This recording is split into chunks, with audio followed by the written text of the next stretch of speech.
Hey, Big Bricks her. Velkommen til endnu en vlog for mig nummer 5 i den her serie med mine vlogs fra min Bricklink butik. Det går hen og blev lørdag den 27. marts, og der er snart ved at være påske for de fleste. Jeg har lige noget arbejde her mandag, tirsdag og onsdag, inden der er påskeferie for mig. Men jeg har lige sat et lille påskeprojekt i gang, som jeg skal have lavet her, når jeg får påskeferie. Og det er, at jeg skal have udvidet Bricklink butikken. Fordi som mange af jer de måske har set, kan jeg måske huske, at jeg havde sådan en lille poster med nogle sæt, jeg skal dele ud. Og derudover så har jeg lige fået købt lidt flere sæt hjem. Så jeg vil ikke lave sådan en video omkring alle de her, jeg har fået købt hjem den her gang her. Men jeg tænker, at jeg lige hurtigt prøver at vise jer her nogle af de sæt, jeg har fået købt hjem. Sådan et Hidden Side sæt her. 37,5 for sådan et sæt. Dem fik jeg fat i en 4 stykker af. Så har vi så er der sådan et Superhero sæt her. 60 kroner for den. Jeg vil sige, den her, det Superhero sæt, det er sådan set det, der deler dårligst ud. Det deler ud til lidt over 3 for dem, som jeg fik købt 4 af. Alle de andre sæt, de deler sådan set ud for mellem 5 og 6 gange igen. Så har vi igen sådan et Hidden Side sæt her. 37 kroner for sådan et. Så dem fik vi også købt en 4 stykker af. Så har vi et andet Hidden Side sæt her. 62,5 for sådan et sæt her. Og dem har vi også, dem fik også en 4 stykker af. Og så har vi nede i bunden, så har vi, hvis vi lige får den derned, det sæt der, som jeg gav 87,5 for. Det fik jeg et enkelt af. Dem har jeg allerede, jeg tror det er 5, jeg har allerede over i IKEA-posen derovre. Og så har vi til sidst, så har vi det sæt her også. 62,5 for det her Hidden Side sæt her. Og igen fik købt en 4 stykker af dem. Så det betyder, at jeg er nødt til at skulle udvide lidt, hvis jeg skal have alle dem her sat til salg. For jeg har ikke rigtig plads til, som det er lige i øjeblikket. Men måske kan se, så har jeg... Det er det, jeg har tilbage af ledige skuffer. Der er 3 ledige skuffer tilbage. Så jeg tror lige nu har jeg omkring 32.500 dele eller sådan noget til salg. Og 2200 lots. Hvis jeg presser, så kan jeg måske har et par enkelt tomme i nogle af dem der også. Så kan jeg måske have 34, lidt over 34.000, måske 50 lots mere kan jeg måske finde plads til, hvis det er. Så, men det er ikke, det spiller jo ikke helt i forhold til alle de sæt, der jeg har. Jeg har til at lægge der, og som jeg har derovre. Så min plan, det var egentlig lidt, at der er måske nogle af jer, der, hvis I har set nogle af mine første videoer, så kan I måske huske herovre, hvor knægten han sidder og leger med Lego over. Jamen, der var på et tidspunkt, hvor det ligesom var sådan en dobbeltlag herovre med plader.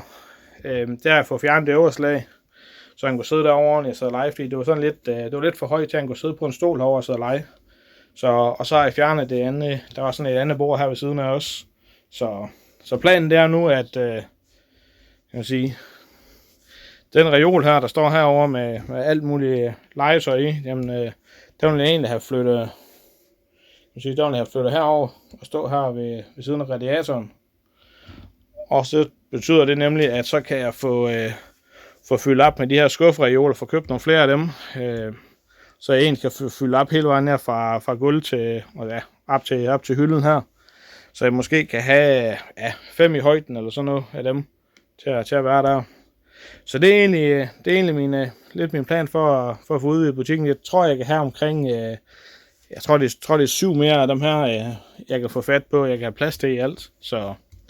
Og det betyder i hvert fald, at jeg måske kan komme op og have, i hvert fald måske 40-45.000 klodser eller sådan noget dele til salg.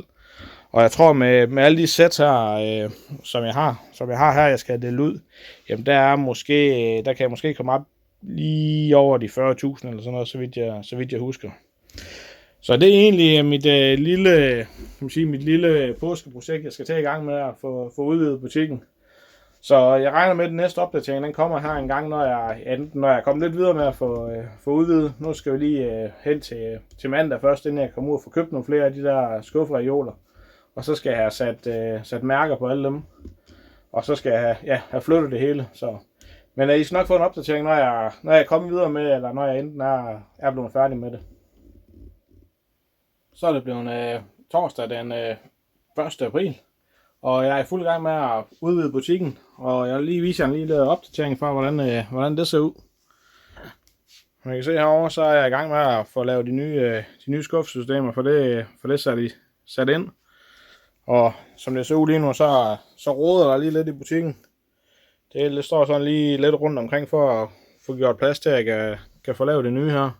Så, men jeg er godt i gang, og forhåbentlig så kan jeg få lavet det færdigt her i løbet af påsken. Problemet er lidt, at jeg mangler, eller jeg har kun 5 af de store skuffesektioner der. Og jeg vil egentlig gerne have 8 herhen af, så jeg har 2 i bunden hele vejen derhen. Og jeg skal egentlig have dem nu i Stark, og de åbner ikke før på lørdag, så jeg kan ikke rigtig komme ud og få det før lørdag, så få lavet det færdigt der. Så, men jeg håber selvfølgelig, at de har nogen hjemme, når jeg kommer derud, så jeg kan få hele det her lavet færdigt. Men det var sådan lige kan man sige, en lille opdatering på, hvordan det går med udvidelsen af butikken. Jeg er i fuld gang med at gøre det, så jeg forhåbentlig her i løbet af påsken kan få det færdigt. Men I skal nok få flere videoer omkring det, når det bliver færdigt.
Så er det gået hen og blevet tirsdag den 6. april.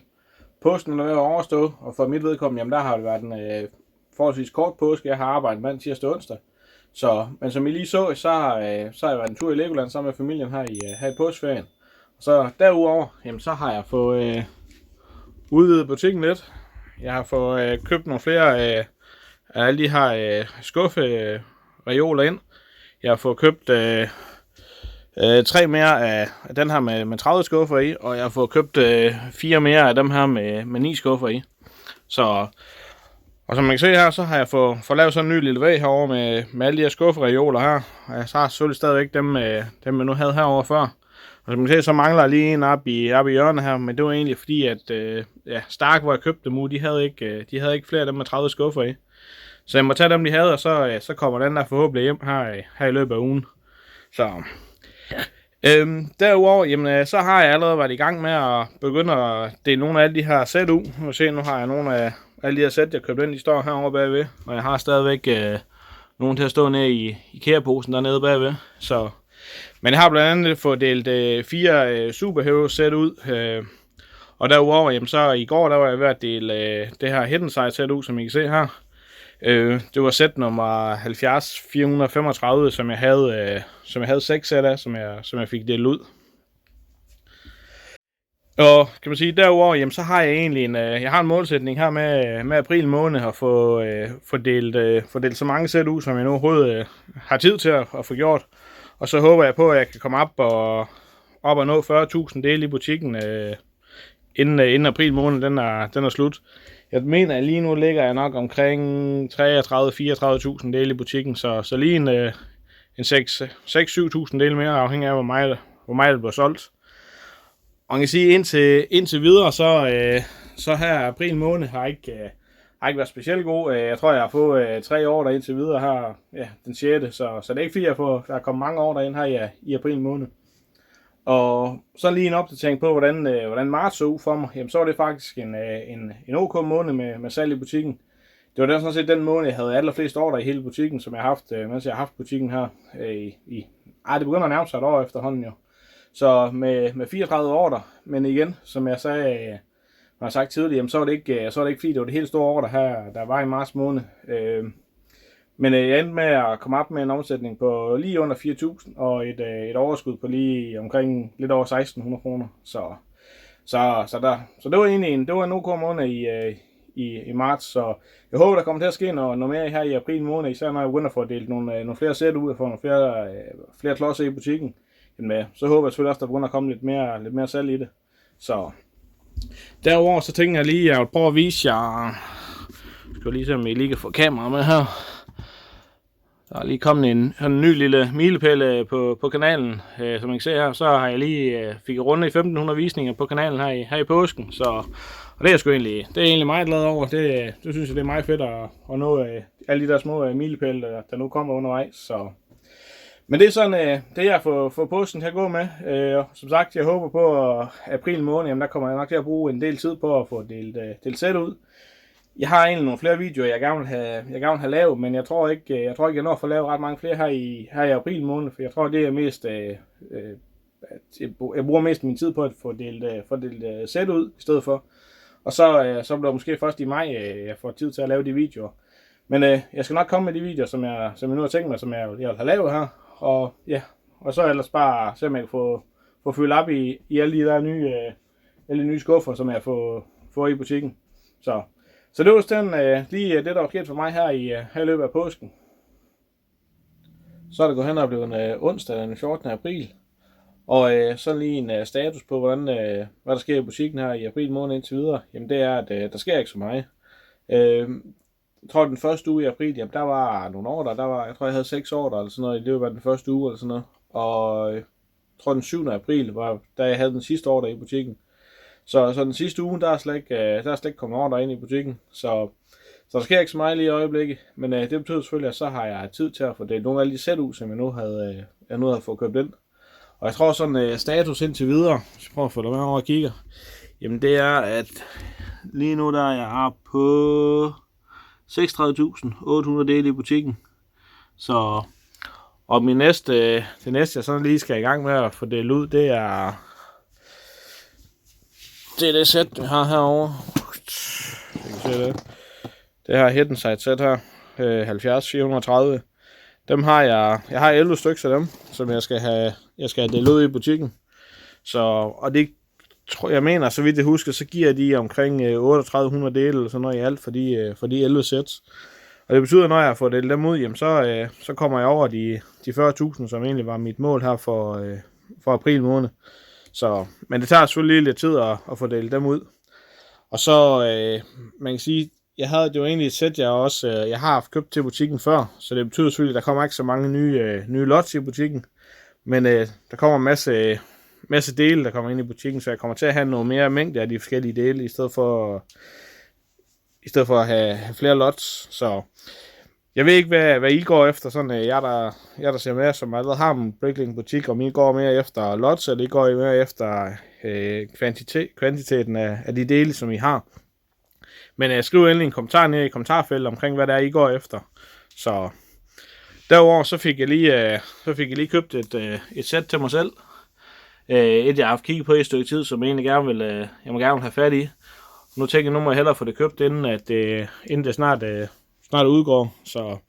Og mens man stadig kan finde det til en fornuftig pris. Så det er sådan det sidste stykke tid her, det er lige gået med at få delt nogle flere sæt ud i butikken, og simpelthen få min del op på de 40.000, som var målsætningen. Så indtil videre så ser det ud til, at jeg nok skal nå den målsætning, men som sagt, der sker ikke så meget i butikken lige i øjeblikket. Så er det gået hen og blevet mandag den 19. april, og efter et godt stykke tid, hvor der ikke har været så meget gang i butikken, jamen så er der herhen over weekenden, så er der endelig kommet lidt gang i butikken igen. Der har været 5 år her i weekenden, så nu er der endelig begyndt at ske lidt igen. Men al den tid, hvor der nok ikke har været så mange år, jamen der har jeg selvfølgelig fået delt en masse sæt ud. Jeg havde 11 sæt af den der Hidden Side sæt 70-430, som jeg skulle i gang med at have delt ud. Og dem er jeg i fuld gang med at få delt ud. Jeg har ikke fået det hele ud endnu, og det er egentlig fordi, at med 11 sæt, jeg har som regel kun her om aftenen til at sidde og gøre det. Og jeg har ikke kunnet dele 11 sæt ud i løbet af en aften. Så jeg har valgt at dele det op, og som man kan se herovre, jamen så har jeg alle pose nummer 3, dem har jeg tilbage 11 stykker, så dem jeg mangler at få delt ud. Så pose 1 og 2, den er delt fuldt ud, og man kan se, der står noget her derfra, der lige skal på plads og lige ind i regionerne. Så jeg er i fuld gang med at få delt dem ud, og det betyder selvfølgelig også, at hvis vi prøver at gå over og kigge på computeren herovre, skal vi prøve igen at kigge, hvad den siger efterhånden. Jeg havde et mål med de 40.000, at det var det, jeg gerne skulle ramme her, inden april den var slut, så vi kan få den til at fokusere her. Så lige nu der er vi oppe på 38.481 dele i butikken. Så det begynder efterhånden at nærme sig de 40.000, som jeg gerne vil nå. Så dem regner jeg selvfølgelig med, at jeg når her inden april det slutter. Så når jeg lige får de sidste poser derud, jamen så de skulle gerne gøre sådan, at jeg kommer op og ramme de 40.000. Så det kan selvfølgelig være, at der stadig kommer nogen og køber noget, og jeg har også nogle flere sæt, jeg skal dele ud. Så jeg satte så meget på, at jeg rammer de 40.000, som var målet. Og så kan man sige, derudover, jamen så, som jeg sagde i den sidste blog, jamen så, jeg tror det var i den sidste blog, eller så var jeg tidligere den her, det kan jeg ikke huske. Men jeg tror det var i den sidste blog, at hvis jeg kommer op på de 50 abonnenter på YouTube-kanalen her, jamen så blev der en eller anden lille giveaway med et af de sæt, jeg har til at lægge. Og lige pt, jamen så er vi oppe på 47 abonnenter på kanalen, så det begynder at nærme sig. Så der mangler lige 3 mere, så laver jeg en eller anden giveaway på et af de sæt, jeg har til at lægge. Men ellers så tror jeg egentlig, det var vloggen for den her gang her. Så hvis I nu har nogle kommentarer til et eller andet, så skriv dem nu endelig ned i kommentarfeltet. Og synes I godt om dem, så tryk det lige på like-knappen. Og ellers så husk nu at få abonnere på kanalen, hvis I ikke allerede har gjort det, så I kan følge med, når der kommer nye videoer fra mig. Ja. Men ellers så håber jeg bare, at vi ses i den næste video.